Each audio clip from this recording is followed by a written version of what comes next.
Thanks for tuning in to another episode of Around the Coin. Today's guest is Matt Medved, the CEO and co-founder of NFT Now. NFT Now is a premier Web3 digital media platform for NFT coverage and curation. Under Matt and his leadership, NFT Now has become the most trusted source in NFT media and made history as the first ever digital media publication to curate a major auction house sale with Christie's. Prior to NFT Now, Matt founded Billboard Dance and scaled the vertical into leading the electronic and dance music publication in North America. We talked about what Matt is building at NFT Now for a bit. We really focused on the categorical understanding of what NFTs are. So breaking down the different categories of music, we talked about the history, kind of making sense of where things are today in context to the history to potentially forecast where things are going to go, impact on everything from poetry to gaming to art, curation of art. It's a really massive and slightly overwhelming space in the type of opportunities that the NFT technology unlocks. So Matt is super excited about working on what he's working on. We discussed how even the media publication of NFT Now could morph into a Web3 platform in and of itself. He named a few fantastic books at the end and AI artists, which are something I'm definitely going to check out. Hope you enjoy this conversation. Here is Matt Medved. All right, Matt. I'm excited to chat with you. Thanks for hopping on the podcast today. Yeah, man. Thanks for having me. I'm excited to chat as well. So let me just, I'd love for you to fill in the gaps here, but I know your background really consists a lot of working in the media space, writing when you were in Berlin, Germany, and you're writing about the DJ scene there. It seems like you've really been captured your entire life by creative outlets, music, art, and what's going to be the next big thing that influences society. How do you describe what, if you view the consistent motivation on what pushes you forward? Is it around social direction, like figuring out where we're going, or how do you sort of articulate what motivates you? Yeah, that's a great question. I'll give a little bit of background that'll help kind of explain that as well. I've always been enamored with art, music, culture, music specifically has driven me forward for a lot of my career. I founded Billboard Dance, Billboard's dance electronic music brand back in 2015. Ran Spin Magazine as editor-in-chief after that. And what's interesting was I actually started dabbling in crypto back in 2013. I bought my first Bitcoin at the exact top of that market, watched it crash, but just held on to it because I believed in the technology. It was actually during the Billboard years, 2016 to 18, where I really started to get back into crypto because so many of my friends who were DJs, guys like Blau, RAC, who have been real kind of pioneers in the space, were really involved in it. And found that I was the only person at Billboard who owned crypto or understood it at all, started doing a lot of coverage around that.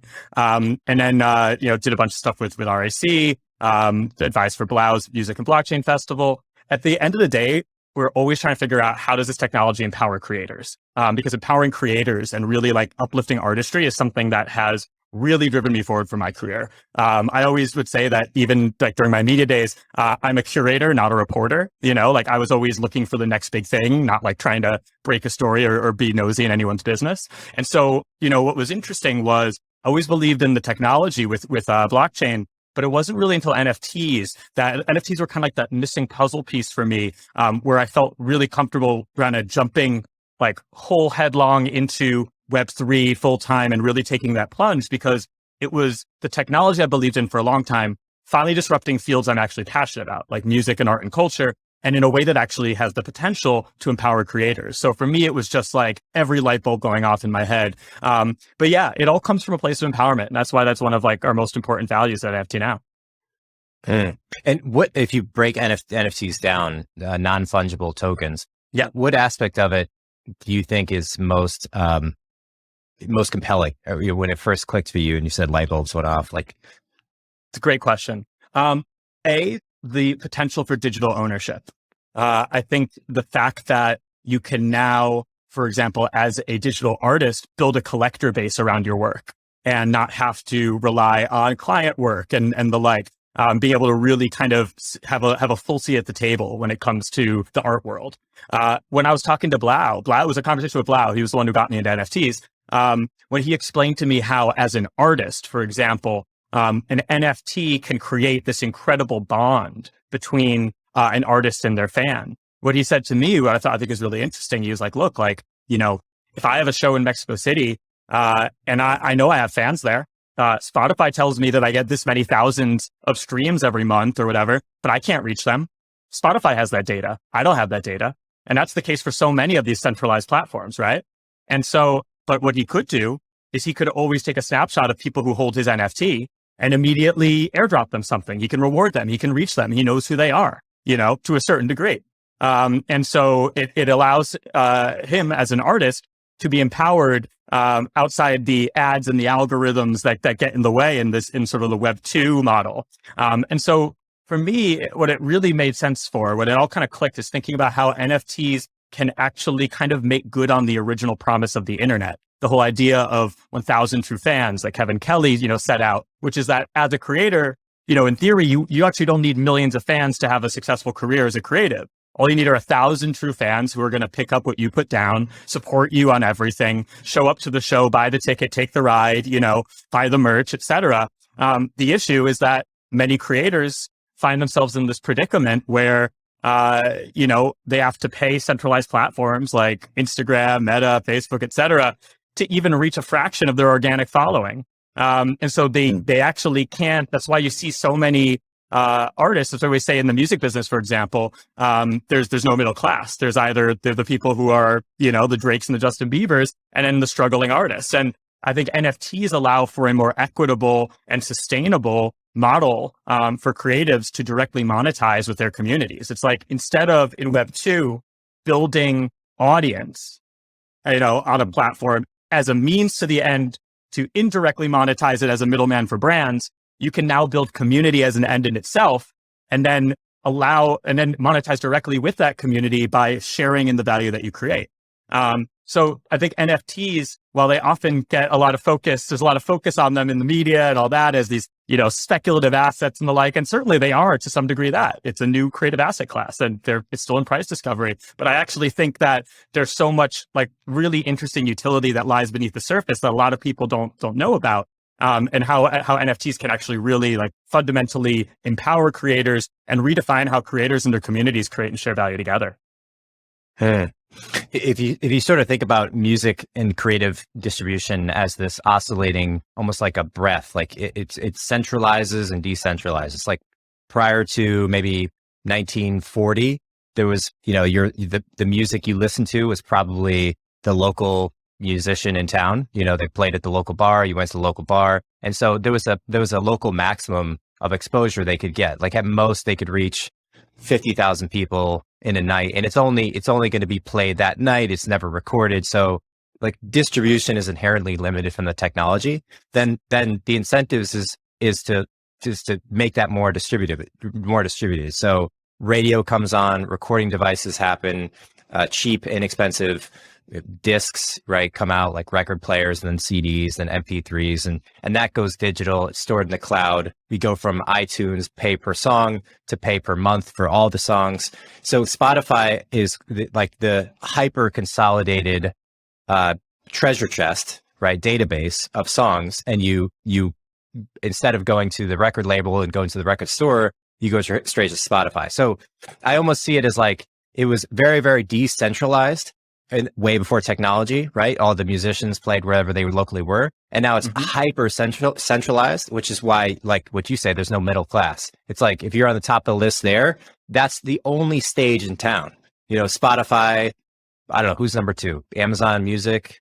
Like Apple, you could name on a handful, right? Where people, like 95% of people get their music from like 5 sources or something like that. Totally. And then do you see that as the end state of consolidation or centralization, where through this technology, NFTs, it allows for, like, is this how you sort of mental model it out? Like it's going to become more decentralized, where artists have their own platform, like instead of 3 or 4 major music platforms, there's like every artist has their own platform. So am I thinking about this in the right way? Tell me like how you think about filtration of musicians.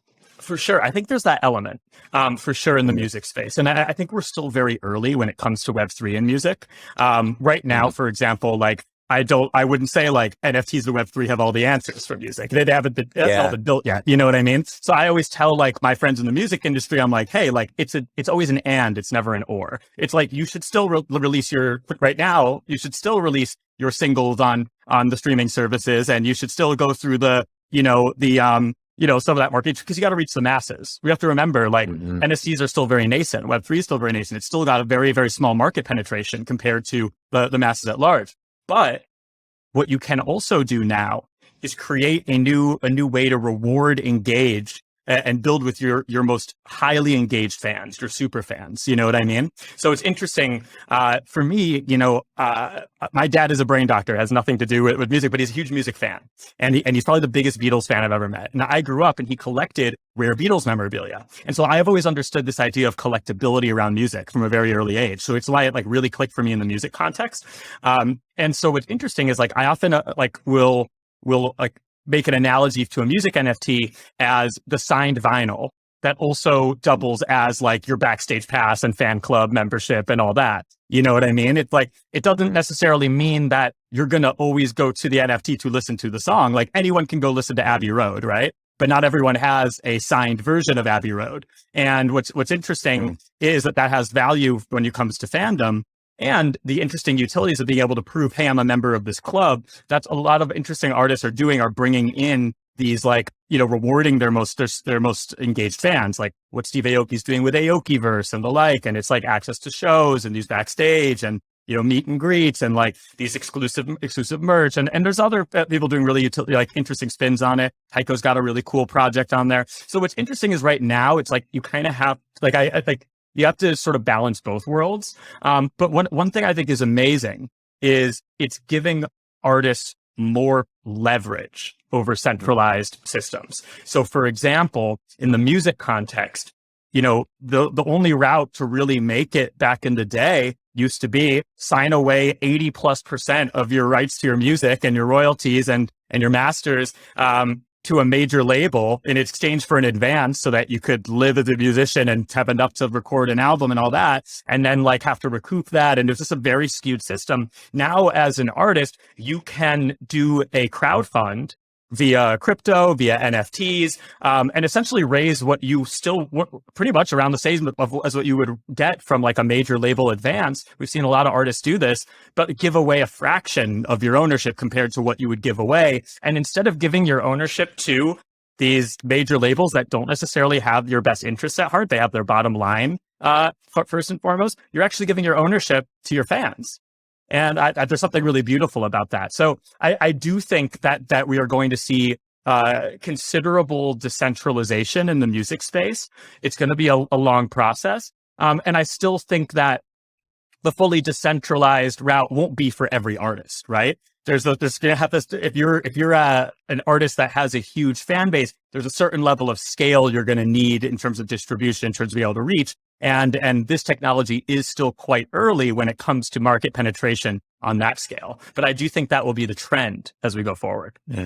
And what tools now stand out to you as if you're an artist now, like regardless of what scale you're at, are there just kind of go-to tools now to create these things like Aokiverse, or are these still like independent projects that are being built out by the artists themselves? Like, are there things that people are using that are, Yeah, it's a really good question. It's a bit of both. So some interesting platforms that come to mind, Royal, which is Blau's platform, which allows people, fans to essentially buy music NFTs, essentially to invest in their favorite artists and actually share in a percentage of streaming royalties. So in theory, as a fan, you could buy into an artist you believed, and then they blow up and you could actually see financial upside from that. Then there's another platform called Sound.xyz, which has had success in the music NFT space. Also in terms of building what is a nascent but actually thriving secondary market for music NFTs, which many people doubted could be done. But again, these are curated platforms. So it's not like they're open to the public right now. It's like, they're onboarding artists, they're bringing them in.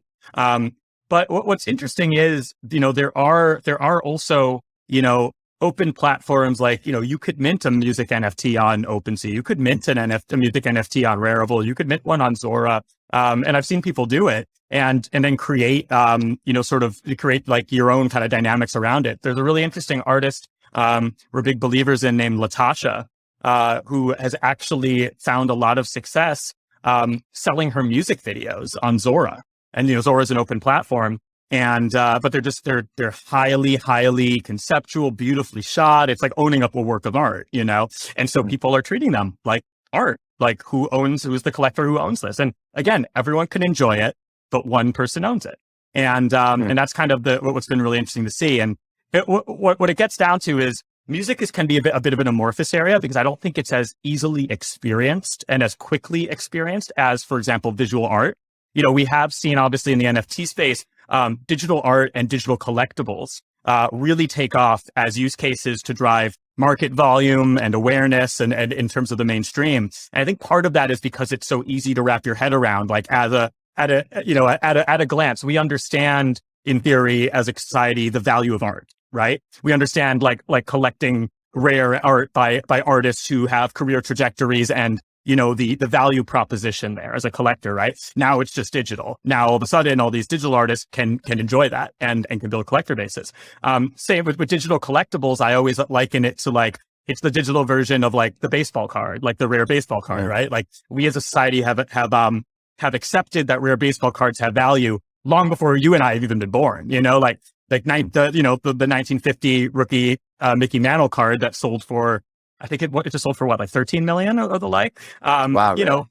Yeah, I think so. Like, and I know one sold for like 5.2 million a couple of years back, but it costs less than 5 cents to make. But again, it's not about that piece of cardstock and what it costs to make. It's about what it represents. It's the rarity, it's the scarcity, it's the history, it's the cultural relevance, it's the fandom. And NFTs as collectibles are just the digital versions of that, And so like so I think those use cases have been easier for the masses to understand. Music is still getting there. Music is still a work in progress, I'd say, but there's definitely some encouraging sides for progress. Do you see any potential underappreciated negative externalities? Like one that comes to mind possibly is how someone could sell a song, mint a song on multiple platforms, or, in the physical world, the fact that it's physical means that, it is what it is. Whereas in the digital world, obviously there can be multiple items. An NFT certainly can't be, the actual token itself is secured through cryptography, but you could create multiple NFTs on multiple platforms. Is that a realistic cause for confusion in the market, or does that make sense, first of all? And is that something marketplaces are aware of? It does make sense. I think at the end of the day, like, there are always going to be good and bad actors in every ecosystem, in every market.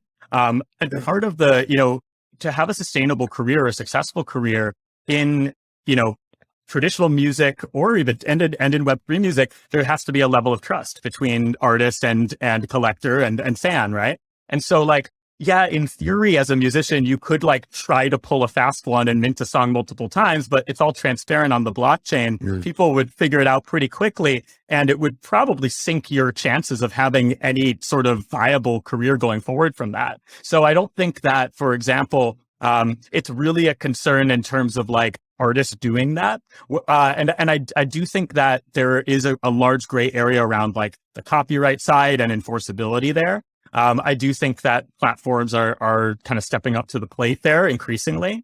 But I also think that, one of the biggest things that we think, and I think the biggest issues around, the NFT space is, lack of education, helping people get onboarded and understand like how to spot scams, how to spot like fake things. Because like, if right now it's like, if you go on a platform like OpenSea, and you're looking for a project, you're probably going to find a bunch of other copycat knockoffs, not so much in the music space, but more in the collectible space where there's market volume and there's a lot of like people who are looking to make quick purchases and may not be doing their due diligence. There's obviously a ton of scams on Twitter, like people masquerading as legitimate projects, trying to get people to connect their MetaMask and, compromising their assets. And the issue is like, I come from a time in the crypto space coming in 2013 at Bitcoin where I was like, there's like a healthy paranoia. Do you know what I mean? Like, not my keys, not my coins. Like, thank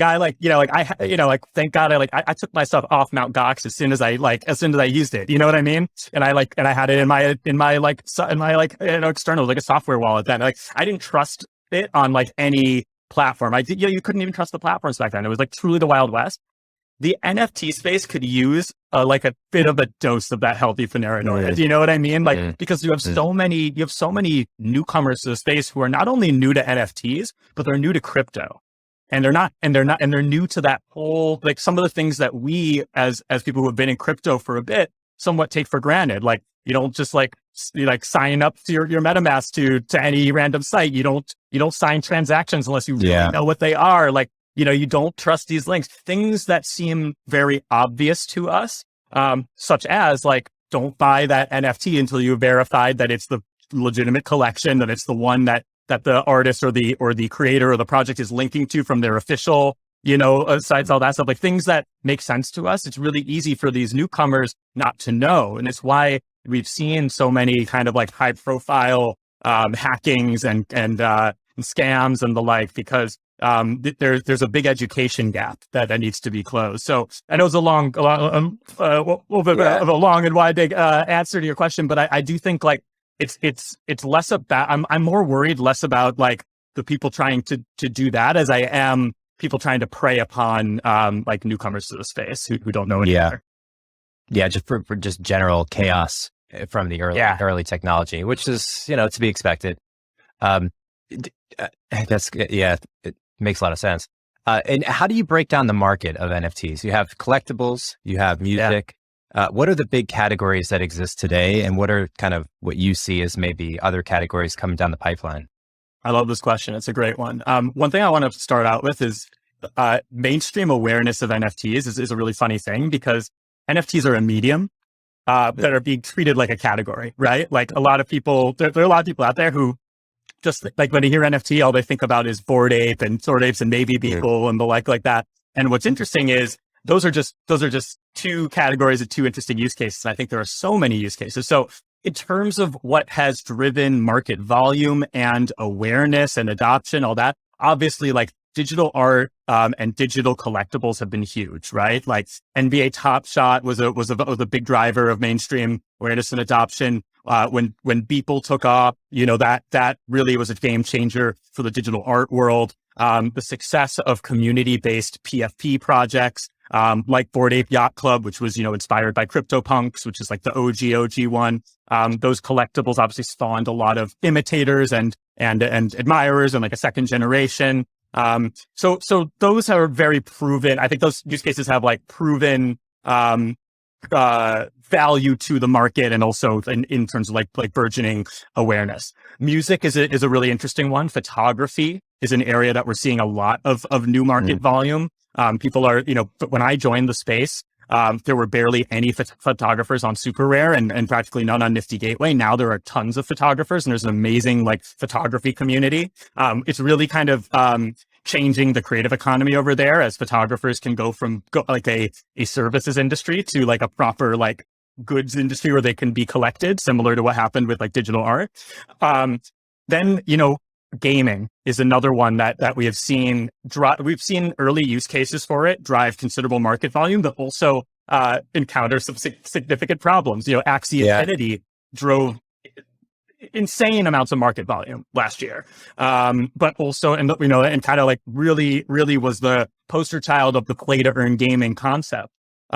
But obviously for a number of different reasons, they've hit some speed bumps and some harder times. There was that exploit on Ronin, which was tough. And it's like, I do think that, in some ways they were like ahead of their time, and it's going to be really interesting to see, where the blockchain gaming space goes. But I think it is absolutely a massive sleeping giant. Like you look at the market, like cap of the traditional gaming industry, and it's next level. And so like that is all going to come to Web3 eventually, like ownership. They may not call it NFTs, they may call it skins, they may call it land, they may call it items, things like that. But digital ownership is going nowhere. Gaming, I think, is actually going to be one of the forces that helps drive the next NFT bull run. So I'm very, very bullish on gaming. And then I think there's some other really interesting use cases that don't get as much attention, but I think are bear mentioning. I'm a big believer in literary NFTs. Like, I think that it's absolutely going to change the game for poets. Like, poets are going to be able to have collectors. Actually, it's already happening on a small scale. There are already poets who are finding success with like collector bases and the like similar idea where it's like, rather than just like being paid pennies to like include this in a literary journal or like self-publish a book or whatever, like, they can actually build a real collector base and with ownership of it. And I think poetry is uniquely suited for that because it's similar to art. It can evoke an emotional response very quickly, and like, it's not like you have to read a full book to get it. It's like it's right there. So literary is going to be really interesting. I think also crowdfunding literary projects and like being able to provide a decentralized alternative to the publishing houses. TV film. There's an amazing artist named Julie Pacino, a filmmaker, who crowdfunded her film by selling photo NFTs. And I think there's really interesting opportunities there to go outside the traditional like studio models. And then there's going to be a bunch of like, less sexy, but like still no less important, like utility-based NFT cases, sort of like the deed to your house or to your car, or like or like government documents, and even healthcare records. Like, and then you get into like soulbound tokens, the SVPs, which are the ones that you can't sell or transfer. They're like they're kind of permanently attached to a wallet, which could be really interesting around these records that we don't want to like. We don't really want anyone selling their college degree on the open market, right? Things like that shouldn't be transferable. But it's just really interesting. I think at the end of the day, like the way I always try and break it down for people is like, we are all part of the last generations to grow up without digital ownership from day one. And so like the future generations to come are going to grow up owning things digitally and physically. They're not going to question it. They're not going to have the same hangups as we do. Like, how do I hang it on my wall? Like, right click save. Like, none of that's going to really be in their calculus. They're going to own things digitally, own things physically, and they're going to appreciate them for their own unique strengths and appeals. So like, this genie is not going back inside the bottle. We're already seeing this with Gen Z, who's like all over Fortnite and Roblox and like owning skins and things like that. They're just not NFTs. They're in centralized servers, but like the desire to own things digitally is there. So like, it's just it just makes too much sense. So, I think there's going to be, it's really going to be really incredible to see as more use cases emerge. And, I think we've only just scratched the surface. Yeah. It's an interesting way to frame it. Like, we're the last generation to have a non-digital native ownership, which, yeah, because it does make a lot of sense that people who are born in this space, born in this time, would just, take what exists and run with it forward. And kind of the situation we're in now with NFTs, crypto, metaverse, VR, AR, AI stuff, kind of all, I would say, in like early innings, early to like mid innings. Maybe crypto and Bitcoin, like the financial instruments, are probably the most mature, just given that that's where it started. Do you see a clear trajectory on pattern matching? Like, you have different categories of NFTs that you mentioned, right? Music and gaming and so on and so forth. And then you have the mechanisms through which those can be monetized. So you have the other side of that, which is you have the technology, distribution, ownership, and then you have the financing. So it could be crowdfunded. You could like pay per view. You could have some time-based, you could look at an piece of art for, I don't know, you could buy time on it. I'm sure there's many different ways to like remix how people pay for these things. Then you have the projects themselves, which are just sometimes like category defining, Beeple being one of them. And I think people confuse sometimes the project for the representative category and early stage things like poetry. Is it clear how they come together? My guess, tell me if you disagree, but it seems like we're, Oculus 2, I would imagine Apple has to roll out like their version of this. Like, clearly the phone is not going to be the end all be all for hardware interfaces for technology. Like, it seems like this would be a better conversation if we could just throw on some glasses and actually be almost indistinguishable from the physical world. Totally.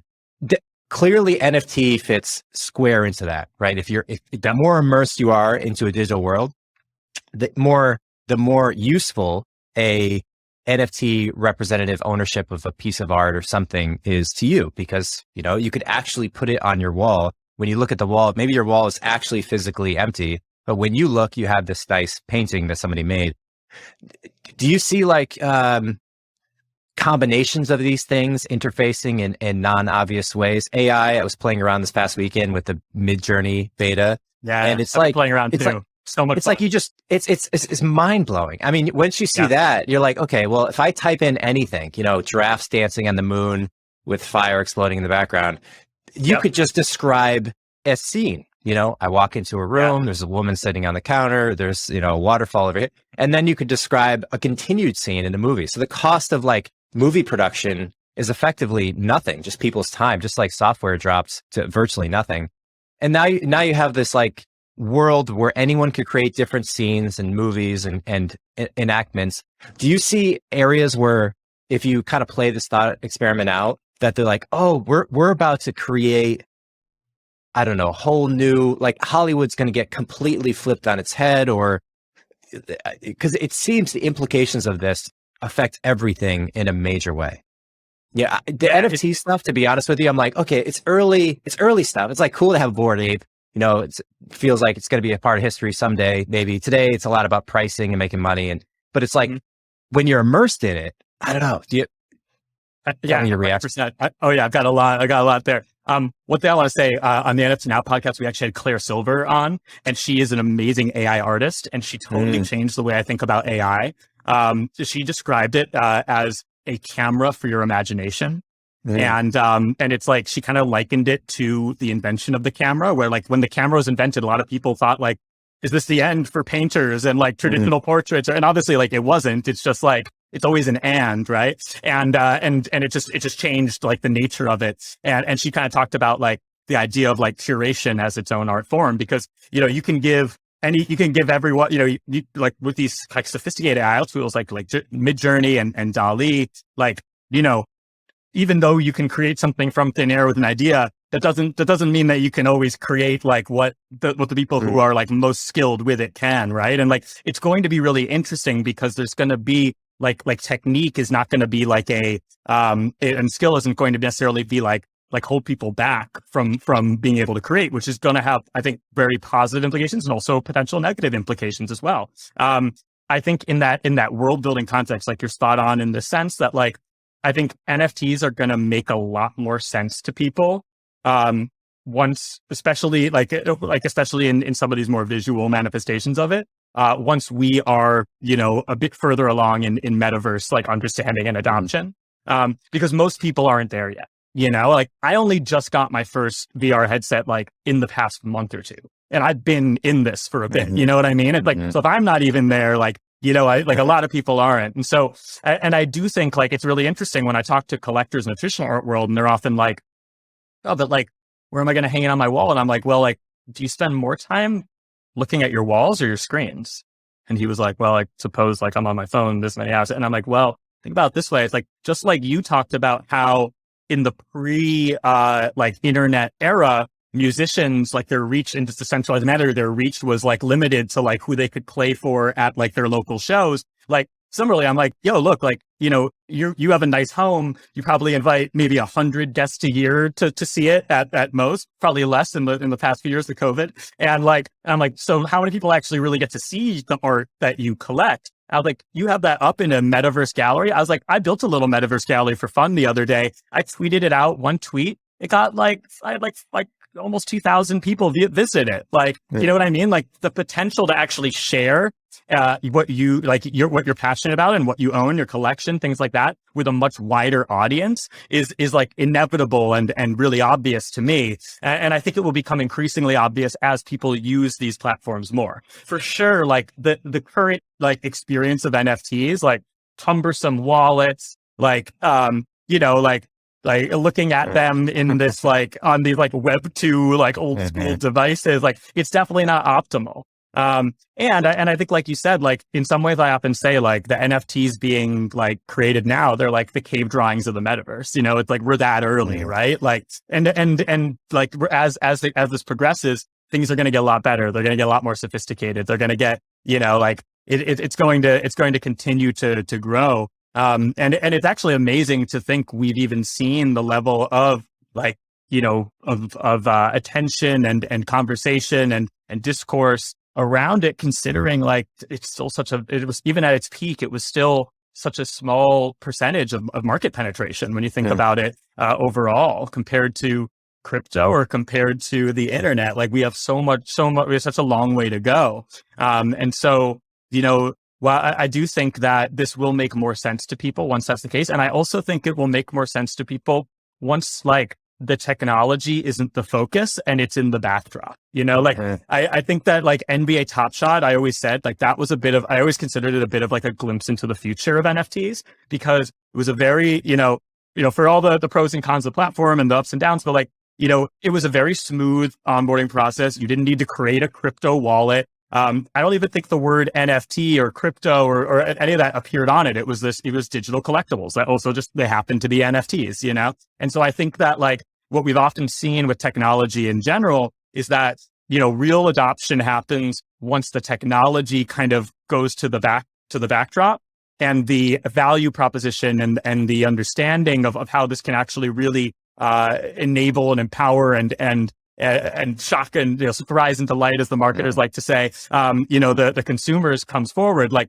you know, people weren't excited about MP3s, but then when the iPod came and Steve Jobs was like 100 songs in your pocket, it clicked. And like NFTs haven't had that moment yet, but they will. And that moment will be what exactly? It'll be It's a great question. Yeah. It's a great question. I honestly, I can't say. I can't predict the future exactly there. I do think that in order to get there, it's going to need we're going to have to make significant strides on usability, UX, all that. I do think that, for example, and it's good at that moment may be different in different categories. I think that moment has already happened for the art world, like the digital art, like digital artists have had that moment. They're like, wait, instead of being paid peanuts to like use my artistic skills to fulfill someone else's creative vision as client work, I can instead create a successful career based on my own creative vision and build a collector base and sell this for more money than I ever thought would be possible as an artist in many cases. Like that's click. Beeple was that moment for the art world. You know what I mean? Like that genie is not going back inside the bottle. I think that moment will come for the gaming world when they understand that for so long, they've been spending their time and attention, and in many cases, real money, like in these centralized, like closed server ecosystems. And it's like, they can't really sell that properly on the open market. They don't have that composability. There's not that interoperability. Like I always think about, I was a gamer as a kid. Like I used to play Diablo 2. I spent endless hours like building, like training these level 99 necromancers. And like, where's that value? You know, it's on some abandoned Blizzard server that's like not being served anymore. Like imagine if I could have sold that at the open market during its peak. Like all of that, like it's like the value proposition is obvious when you think about it there. It's like, why would you choose to be like in this like closed ecosystem where you can't, you know, like really see the value of your efforts? And so like, I think it's a really good question. I do think that moment is going to come for different industries and different categories at different times and in different ways. Yeah. It always, the gaming argument always seemed the least convincing to me, because when I talk to people in the space, I talk to people on both sides. Some people are like all in on, you know, play to earn and NFT gaming. Some people are like, there are a lot of skeptics right now. Well, there's smart skeptics too I talk to who are like, well, to build a game is to invest many millions of dollars into this ecosystem and designing it. And the assets that are in the game, the swords and the skins and everything, are specific to that game. So it wouldn't make a lot of sense to move from Fortnite to World of Warcraft or something. Like it has to integrate with the design of the game itself. Now, there's certainly an argument to say that there's a greater economies of scale for trading outside on a third-party marketplace, for sure. You could also have that, you know, that old level, whatever, you know, accomplishment profile that you got as a kid, that could be, I don't see why that couldn't be traded within the game itself to other people who are in there. And I don't know enough about gaming to say if they're currently doing that, but it seems like that would be the low-hanging fruit. And yeah.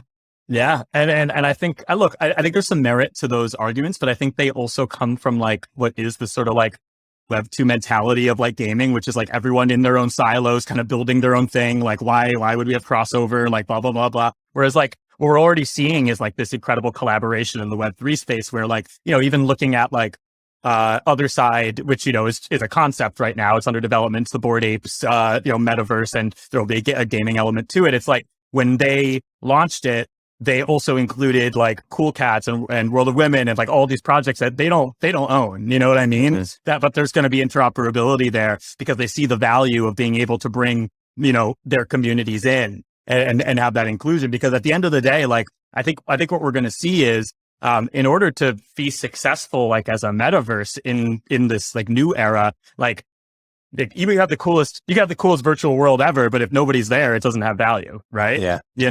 And so like, I think that as we start to move from these centralized, like siloed experiences to an area where there's going to be these like more massive, like interoperable worlds, it's actually going to be like, that'll have to be a value proposition that's taken into consideration when these games are being developed. And that doesn't mean that every game is going to be made for that.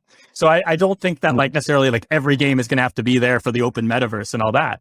But as that continues to become, as that continues to develop and gamers start to have different expectations around where the value in their efforts lies and where that can go and how it can be transferred and all that, I think we're going to see an increasing trend in that direction. It's going to take time though, because just like you said, and just like those gamers said, it takes years and millions to build a AAA game. That's why, like, it's,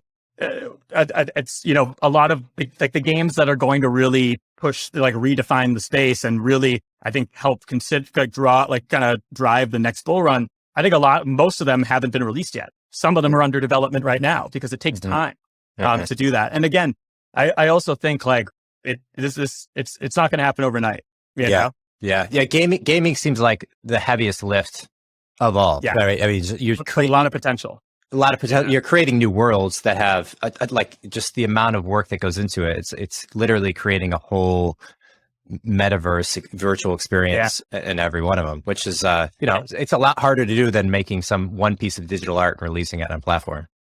Totally. And I think what we're going to see is like, I think we're going to see, I think we're going to get away from the climate where like everyone thinks they can like build their own metaverse because like I think we're gonna see some winners, like a few big winners, and we're gonna see our like more niche ones. I think what's interesting about thinking about the metaverse is like, just like you said, like, for me growing up, I grew up in Rochester, New York in the pre-internet era. I loved music. I loved punk bands and rock and like metal and shit. And so like I had to find friends who were like in my geographical proximity, who like shared the same interests as me. And then the internet made it possible to connect with like similarly minded music people, or, like for me in my context, like maybe dance music, then electronic, as I got into that, over the internet, through like, through social media, et cetera. Like what's going to be interesting is seeing how, people are going to not only be able to connect with similarly minded people, but create their own worlds together. And I think that's going to be really interesting around some of these more like niche,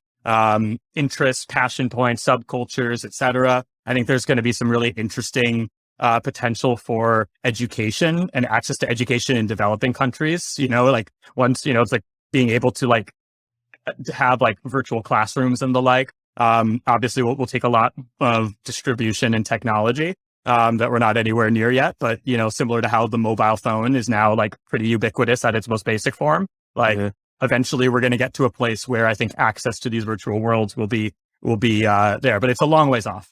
Yeah.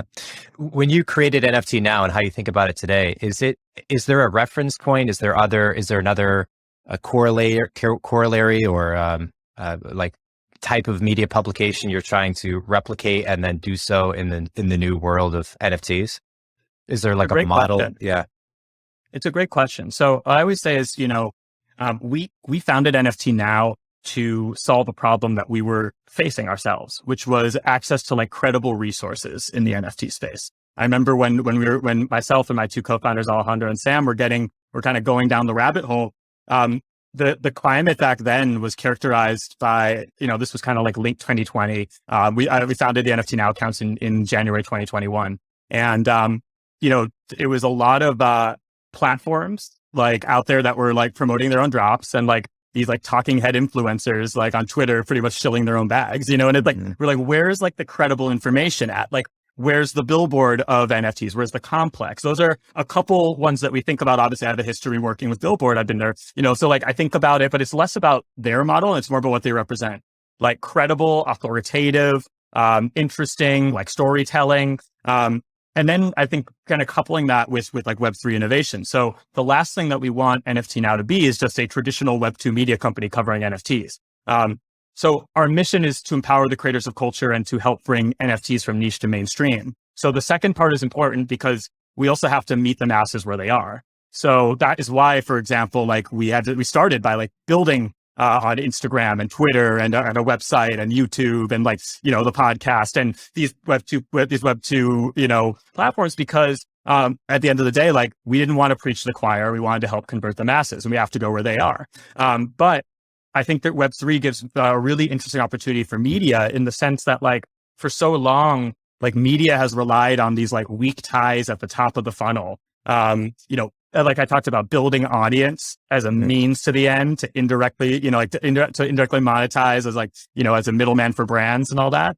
And so we really want to pioneer a community-centric media model and, where people have ownership and we realign incentives, because I think right now, a lot of people are, they're loyal to the headline and not to the publisher, right? Like it doesn't matter who it is, it's like in your feed or whatever. Like, it's hard to distinguish. There's no real loyalty. There's no incentive for you to support, the New York Times over the Washington Post or whatever. And I think that like Web3 has like some really interesting opportunities to kind of explore that. And so we're working on some cool things. And, I think at the end of the day, we really want to be that sort of onboard ramp for the mainstream market. And that's why if you go on nftnow.com, you'll see there's a lot of educational resources and guides and how-tos and the like. And what you won't see on nftnow.com are programmatic advertisements, because we want to leave that in Web 2. Like we don't want to be optimizing for clicks to serve advertisers, like I think that's an outdated and antiquated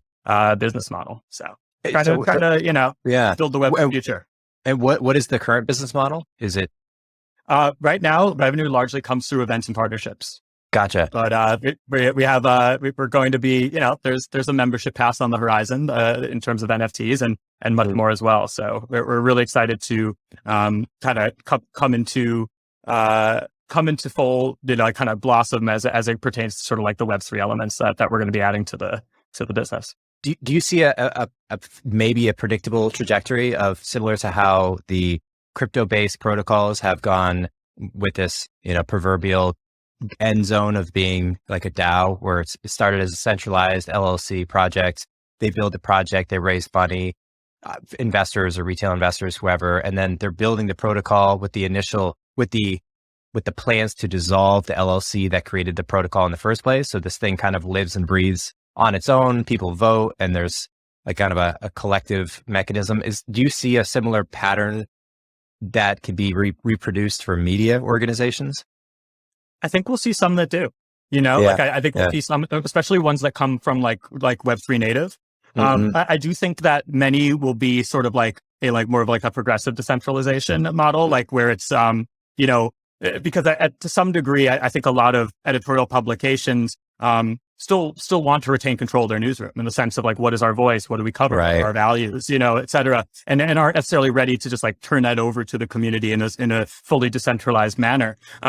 But there will be some that do, I'm sure. And I think there will also be many that find ways to still have their community have a say in things while not like necessarily giving up like full autonomy of the newsroom. It's something we've thought a lot about too, as we think about the NFT Now community and being able to like empower them to have a say in certain like content series and things that we're covering. So yeah, it's certainly really compelling argument, because I could see software in a marketplace, which you might use for like a Compound or Aave. It in and of itself is just a medium to do something, right? Exchange, coins or make some trade. And that works really well. The media enterprise, the media endeavor is really distribution of quality content. It could be whatever content you're making, videos and written pieces, arguments in certain areas, but they're really like that constant production is the media company. So what the key things would be deciding, like, what are we going to talk about? How are we going to talk about it? And that seems to be the big thing, right? So the North Star, the principles of a media company would be arranging what are we talking about and what's our angle on it? What are we trying to, are we trying to be completely non-biased? Are we trying to assert some direction to society? Which is an interesting, a combination of like, this is our North Star, but also amendable. Totally. I think you can be, as a media organization, we know there are, in the Web2 world, there are right-leaning ones, there are left-leaning ones, there are ones that have like, around certain ideals, and like, I think it's no different there. Like, I think as long as you're being, we've seen ones go too far in certain directions and the like, but like, I think that, you can be a mission-driven media organization while still being credible. As long as you kind of adhere to your stated values and the like. And so it's going to be really interesting. Especially as we think about the future of tokenized media. It's something that we're really excited about. And, I think that, NFTs open up like a really interesting chapter. Yeah. In some ways, it kind of captures a larger percentage of society's attention away from classical politics of things we're debating on like mainstream CNN and other media organizations, to like technology and future digital debates, which are in some ways more interesting. I mean, not to say the others aren't important, but they're almost different layers to them. It's like, there debates, I'm sure there'll be politics of the digital world, which are interesting to think about how that'll shape out. Yeah. Definitely. And thinking about like how those, like, how that's expressed. Right. Yeah. And on what mediums and all that. And, it's a fascinating time. Like you said, you said earlier, let it never be said that we don't live in interesting times, right? Yeah, totally. Are there any particular people, blogs, Twitter, YouTube, books, things that strike you as things that you've read or consumed that have really kind of shaped your worldview or narrative recently? It's a really great question. I've been so like tunnel vision, like on NFT Now. So I would have to, of course, say like highly recommend if you're interested in NFTs, following what we're doing over there. NFT Now on all socials, nftnow.com. In terms of like books and the like, the first one that popped in my head, The Social Organism by Oliver Luckett. And Oliver's a friend as well. It's a really interesting in that it was written prior to, really like Web3's rise, but I think its principles in terms of understanding how social media networks have like kind of proliferated, and the way that like memes and mimetic sort of like language, so almost mimics like a biological organism. Like, I think there's a lot that can be gleaned from it and then applied in like a Web3 context. I also think, I'm actually reading a book right now called The Organized Mind. Let me see who it's by. Daniel Levitin. And he's a neuroscientist. And part of that is, I think all of us in the crypto, NFT, Web3 space, like we all deal with information overload. It's just a nature. It comes with the territory. Like, this is a 24/7 space. It's always on. It doesn't close, for the weekend. It doesn't close for holidays. And often, things happen so fast. I always say in Web3, like weeks are months and months are years, and it can be really overwhelming. It can be really exciting, but it can also be really overwhelming. And so I found that book helpful just in terms of principles around like really kind of ensuring like that you can stay focused, that you're dealing with that information overload in a productive way. Just like, the idea that like our brains were never meant, we're never meant for this. And so they're all adapting as we go.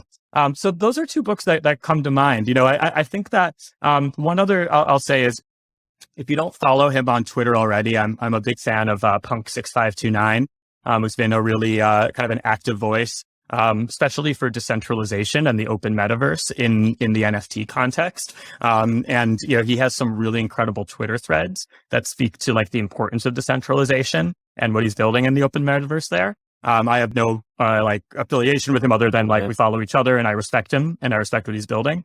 But he would be a good follow, after you followed NFT Now and us as well. So totally.